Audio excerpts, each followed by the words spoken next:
ဖေလောင်နေမင်းဒါဘလို့လှုပ်လိုက်တာလဲဦးထွန်းကအော်ဟစ်ပြီးနေမင်းရဲ့စပွဲပေါ်ကိုဖိုင်တွေးတစ်ခုပြစ်တင်လိုက်ပါတယ်ဦးထွန်းကနေမင်းအတွက်တော့အလုတ်သွင်းပေးခဲ့တဲ့ကြီးစုရှင်တယောက်ပါတူတာဒီစက်ယုံမှာအလုတ်မသွင်းပေးခဲ့ရင်နေမင်းတယောက်အလုတ်လက်မဲ့ဖြစ်နေအောင်ပါ sorry ပါဆရာကျွန်တော်နေဆွဲလေးမှားသွားလို့ပါ sorry နဲ့ပြီးသလားမင်းဒီအလုတ်ရအောင်ငါဘလောက်ပြောပေးထားရလဲဆိုတာမမိနဲ့မင်းလိုနမိုးနမိတ်ကောင်မျိုးကိုငါမျက်နှာကြောင့်ခံထားတာအခုသွားဒီညနေငါကားကိုလည်းရေးစီးထားပေးအောင်ပြီးတော့ငါသားเจ้าငါပြန်ရင်လည်းတွားကြိုလိုက်အောင်နေမင်းတပ်ပြင်တစ်ချက်ကိုခိုးချလိုက်မိပါတယ်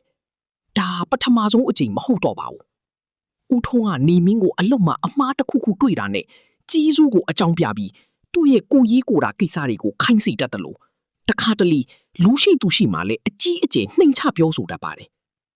နေမင်းကအလုတ်ကိုမနှက်ကလေးကညက်နေအထိမနာတမ်းလုပ် ဒီနေ့ကျွန်တော်ရဲ့အလုပ်ချိန်ပြီးပါပြီဆရာပြီးတော့ဆရာခိုင်းထားတဲ့စက်ရုံအလုပ်အားလုံးကိုလည်းကျွန်တော်အမားရွေးမရှိအကုန်ပြီးအောင်လုပ်ထားပါတယ်ဆရာရဲ့ကျေးဇူးကိုကျွန်တော်အမြဲအောက်မိပါတယ်ဒါပေမဲ့အလုပ်ကိစ္စနဲ့ဆရာရဲ့ပုံကိုယ်ရေးခိုင်းစီမှုတွေကိုတော့ကျွန်တော်ခွဲခြားပေးစီခြင်းပါတယ်ဦးထွန်းတယောက်အံ့ဩသွားပြီးဘာမှပြန်မပြောနိုင်ပဲစိုက်ကြည့်နေပါတော့တယ်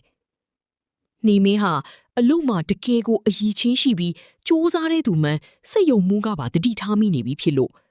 ဦးထုံးအနေနဲ့သူ့ကိုအရင်လိုအလွယ်တကူဖိနှိပ်ဖို့မလွယ်တော့ဘူးဆိုတာနားလည်သွားပါတယ်